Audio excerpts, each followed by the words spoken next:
My family name is Lee. I'm Moyra Lee. I'm 5th in a family of 12. And my father saw this as a derelict site in the 60s, early 60s.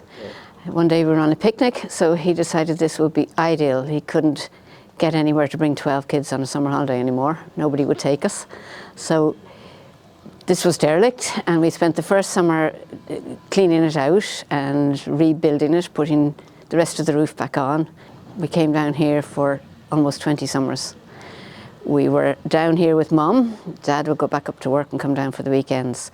And there was, for Mum, it was super, no hoovering, nothing like that. Up every morning. We got up when the sun shone and we were gone for the day. Well, this building here was the boathouse, or the garage, and we had doors on that with boats and bits and pieces in it. We could change after a swim, whatever. We had a connecting corridor then through to the other building, which was huge. And we had a living room area. We didn't have running water in the beginning. We didn't have running water for years. We didn't have electricity. We had tilly lamps and oil lamps. Candles are a little bit dangerous, but the bigger kids could have candles. We had 2 mezzanines, one at the front and one at the back. And the one in the front with the lovely window out to the sea was Mum and Dad's room and the newest baby as they arrived. And we had to climb up a ladder, 12-foot ladder, to get to that. And then we walked across some planks hanging onto ropes to the back bedroom where the 3 older girls slept.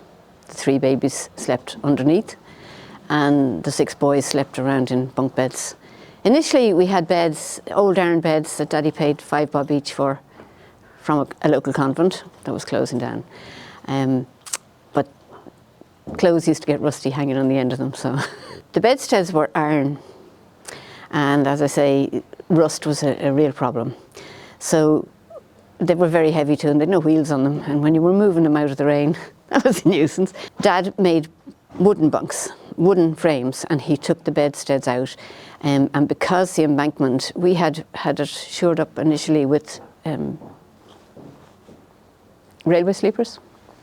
And you know, over the years it was getting a little bit whatever. So Dad used the bed irons and bedsteads to shore up the bank on the back. The tide came in, of course, twice a day, and everybody came down. There were families who didn't come down till they saw us arriving, and then they sent all their kids down to join us. And we grew up with the families down here in Balbriggan, which was super. We all learned to swim, and we all learned to sail, and we had canoes, and we fished. Mackerel was super. Just to come in the canoes with mackerel up to our tummies and offload them and then give them away to people because we couldn't eat them all.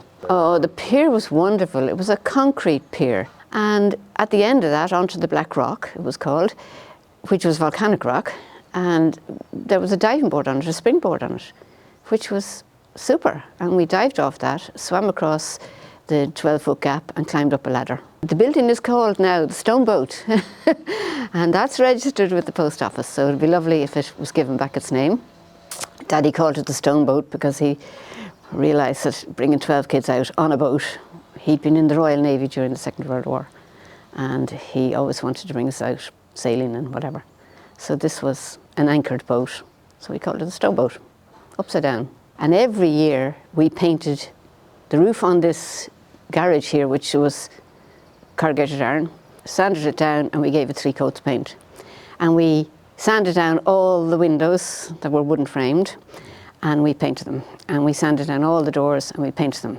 But we'd spent the winter sanding down the boats and painting them, even at home in the dining room. So we just spent our time planning to come here, and we'd come down in the winter, and the friends I have in my life are my friends from Balbriggan, because this is where we spent our summers. There was a gentleman in Dublin who took kids down from the inner city, and he brought them down here for a summer holiday. And Dad always encouraged us to be involved with them. And we brought them sailing, we taught them how to sail, we taught them how to use a boat, we taught them how to fish. And they just absolutely loved it. They came back again and again. Sometimes they came back in the winter. I think that we discovered the Stone Boat in 1963, and we came down every summer, and Halloween if we could, and Christmas if we could, and Easter if we could. And we sold it then, as the family grew up and moved out, we sold it in, I think, about 1978, 1979. And we sold it to the Irish Catholic Youth Council, who unfortunately couldn't make use of it. And it was left, it became derelict, and the council put it down as a dangerous building and put a fence around it. And then the heritage people took it back. So here we are now, and I wish the best of luck to whoever has it. I wish I had it. I wish I was living in it. When I saw the sea up at the door the other day, I was bowled over. Couldn't sleep for the excitement. Just loved it. Every night we went to bed and you could hear the sea, and you could hear it again in the morning when you woke up. Absolutely stunning.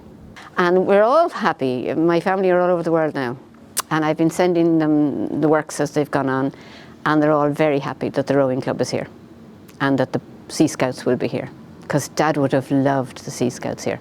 That was his dream, to give it to the Sea Scouts.